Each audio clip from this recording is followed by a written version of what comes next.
15 साल से भी ज्यादा और 23 लाख गाड़ियों से ज्यादा बेचने के बावजूद मारुति सुजुकी की स्विफ्ट आज भी अपनी कंपनी के लिए एक बहुत ही स्ट्रॉन्ग सेलिंग कार है और अपने सेगमेंट में इनफैक्ट सबसे स्ट्रॉन्ग सेलर है।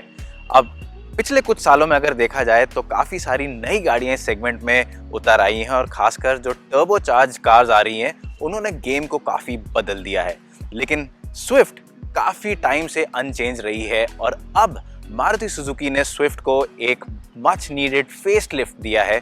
लेकिन इस फेसलिफ्ट में जैसा कि आप देखेंगे चेंजेस बाहर की साइड पे बहुत कम हैं, लेकिन ज़्यादातर चेंजेस इस गाड़ी में हुए हैं अंदर।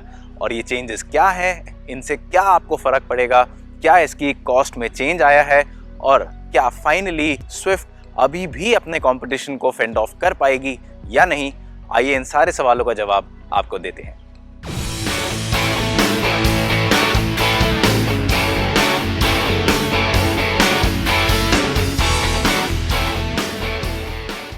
तो अब बात करते हैं क्या नया है इस नई स्विफ्ट में। अगर डिज़ाइन की बात करें तो ज़्यादा कुछ नहीं, आगे आप देखेंगे ग्रिल चेंज कर दी गई है, उसमें अब एक हॉरिजॉन्टल क्रोम स्लैट आ गया है और क्योंकि ये एक प्रोट्रूडिंग एलिमेंट है इस कारण से गाड़ी की जो ओवरऑल लेंथ है वो 5 मिलीमीटर से बढ़ गई है। उसके अलावा डुअल कलर ऑप्शंस कुछ नए आपके पास अब आ गए हैं। आप red car with a black roof या blue car with a white roof या फिर white car with a black roof opt कर सकते हैं। बाहर के जो मिरर्स हैं वो अब ऑटो रिट्रैक्टिंग है, बट उसके अलावा बाहर कोई खास चेंजेस नहीं हुए और अंदर भी कहानी कुछ वैसी ही है। अगर आप गाड़ी के अंदर देखेंगे कुछ ज़्यादा कुछ चेंज नहीं हुआ है। डैशबोर्ड लेआउट, इंस्ट्रूमेंटेशन, डिज़ाइन सब कुछ वैसा ही है। ये touch screen smart play unit है और आपको Android auto, Apple car play connectivity साथ में मिलती है और ये एक शुरुआत से एक अच्छी स्क्रीन रही है और अभी भी इसकी यूजेबिलिटी अच्छी है। चेंज यहाँ पे ये आया है कि अब आपको इंस्ट्रूमेंट क्लस्टर में जो ट्विन पॉड्स हैं इसके वो सेम है, लेकिन उसके बीच में जो डिजिटल स्क्रीन है वो बलेनो से उठा के यहाँ लगा दी गई है और उस कारण से आपको यहाँ पे एक नया डिज़ाइन, ज़्यादा इन्फॉर्मेशन और आप कई नई चीज़ें जैसे कि आप कितनी पावर या टॉर्क यूज़ कर रहे हैं, आप कितना एक्सेलरेशन या ब्रेक का इनपुट दे रहे हैं वो, और जो रेगुलर डेटा होता है जैसे कि आपका फ्यूल कंजम्पशन, टाइम और आपका ओडोमीटर, ट्रिप मीटर, ये सब कुछ यहाँ पे है। तो उस मामले में ऑफ कोर्स पुरानी स्विफ्ट के कंपैरिजन में ये डेफिनेटली एक इम्प्रूवमेंट है। साथ ही साथ आपको क्रूज़ कंट्रोल यहाँ पे ऐड किया गया है, तो वो भी एक काफ़ी अच्छी चीज़ है अगर आप रेगुलरली गाड़ी हाईवे पे चलाते हैं। और उसके अलावा कोई ख़ास चेंज नहीं है गाड़ी के अंदर। अगर आप देखेंगे जो डिज़ाइन है ऑटोमेटिक क्लाइमेट कंट्रोल्स का या फिर आप बाकी और भी गाड़ी में देखेंगे, चाहे स्पेस की बात करें, सीट्स की बात करें, सब कुछ सेम है और कुछ मैं कहूँगा इसमें कुछ गलत नहीं है क्योंकि स्विफ्ट की जो स्पेस है, हेडरूम, लेगरूम की बात करें आगे या पीछे या फिर सीट्स की बात करें तो ये शुरुआत से काफ़ी अच्छी रही हैं और इसमें कुछ खास ऐसा कमी नहीं थी जो इमीडिएट इम्प्रूवमेंट डिमांड करती थी।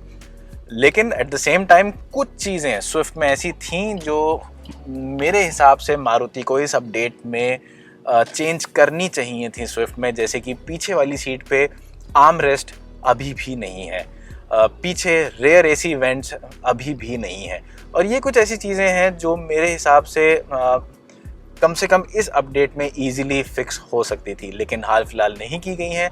और अगर आप इन चीज़ों को अगर छोड़ के देखें, बाकी हर मामले में स्विफ्ट एक बहुत अच्छा आपको कैबिन एक्सपीरियंस देती है। अब इसके बाद बात करते हैं सबसे बड़े चेंज की है, वो है इसका इंजन। अब यहाँ पे इस अपडेटेड स्विफ्ट में आपको मिलता है एक नया इंजन। ये इंजन सेम वही इंजन है जो बलेनो को पावर करता है, तो ये एक 1.2 लीटर डुअल जेट इंजन है, 4 सिलेंडर इंजन है और आपको अब पुराने इंजन की 82 हॉर्स पावर के अगेंस्ट यहाँ पे 88 हॉर्स पावर मिलती है।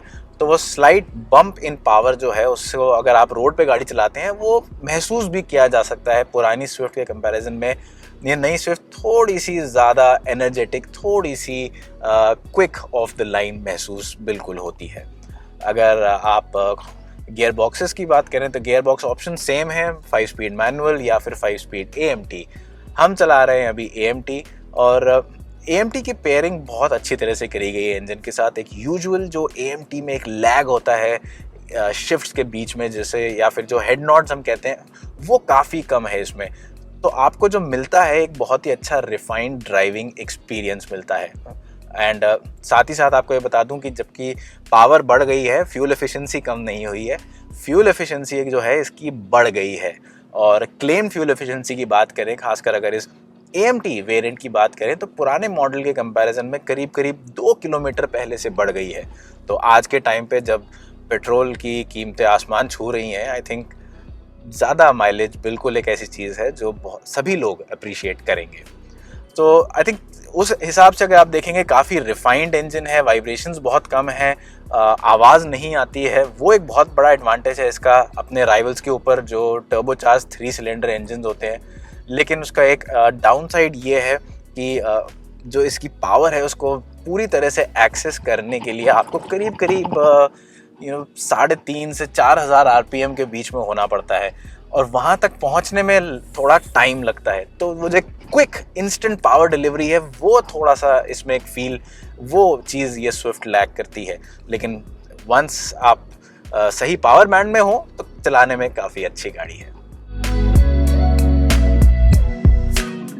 अब जहाँ तक राइड एंड हैंडलिंग की बात है, राइड एंड हैंडलिंग के मामले में कुछ भी नहीं बदला है, क्योंकि गाड़ी मैकेनिकली सेम है। सस्पेंशन या उसका अगर आप वेट, इसमें कोई खास चेंज नहीं आया है। और स्विफ्ट शुरुआत से चलाने में काफ़ी बहुत ही एक स्पोर्टी गाड़ी रही है, और वो फील अभी भी इस गाड़ी में बरकरार है।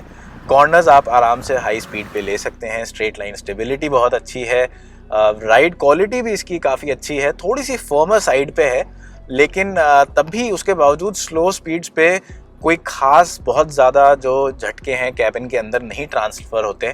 और एक बार थोड़ी सी स्पीड आप पकड़ लें तो बहुत अच्छी राइड क्वालिटी आपको मिलती है स्विफ्ट के अंदर। एक चीज़ जो बिल्कुल इम्प्रूव हुई है और मेरे हिसाब से काफ़ी अच्छा इम्प्रूवमेंट है, वो है ब्रेक्स में। अब ब्रेक सेटअप सेम है, आगे डिस्क है, पीछे ड्रम है, लेकिन ब्रेक साइज़ बढ़ा दिया गया है। और बड़े ब्रेक्स का मतलब है ज़्यादा स्टॉपिंग पावर, और ये स्टॉपिंग पावर आप आराम से महसूस कर भी सकते हैं, स्पेशली पैनिक सिचुएशंस में। तो अब ब्रेक्स काफ़ी आपको थोड़ा सा ज़्यादा फीडबैक देते हैं, और साथ ही साथ स्टॉपिंग पावर ज़्यादा होने से आपकी स्टॉपिंग डिस्टेंस भी कम हो गया है। गाड़ी में आपको ABS भी मिलता है, तो सेफ्टी के एंगल से आई थिंक ये एक काफ़ी अच्छा स्टेप अप है। AMT वर्जन अगर आप लेते हैं, आपको इसके साथ ट्रैक्शन कंट्रोल और ऑटो हिल स्टार्ट असिस्ट भी मिलता है। तो इन सभी चीज़ों को अगर आप जोड़ के देखें, स्विफ्ट का जो एक ड्राइविंग एक्सपीरियंस है वो पहले से ज़्यादा रिफाइंड, ज़्यादा पावरफुल, ज़्यादा फ्यूल एफिशिएंट और ज़्यादा कन्वीनियंट भी हो गया है।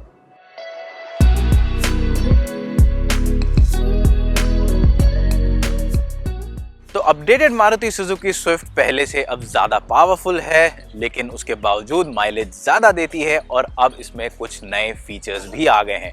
लेकिन साथ ही साथ इसकी प्राइस भी बढ़ा दी गई है। तो अब आप अगर इस नई स्विफ्ट को खरीदेंगे, और आप प्राइसेस अभी स्क्रीन पे देख सकते हैं, अपने पुरानी स्विफ्ट के कंपैरिजन में करीब 20,000 रुपये आपको ज़्यादा देने पड़ेंगे। कम या ज़्यादा वेरिएंट पे डिपेंड करेगा, लेकिन इस प्राइस टैग पे हम ये नहीं कह सकते अब कि स्विफ्ट अपने सेगमेंट में best value for money offer करती है। वो बात नहीं है, क्योंकि अगर आप इन प्राइसेस को कंपेयर करेंगे हुंडई की ग्रैंड i10 नियोस से, तो आप देखेंगे कि ग्रैंड i10 नियोस ज़्यादा कंपेरेटिवली प्राइस्ड है।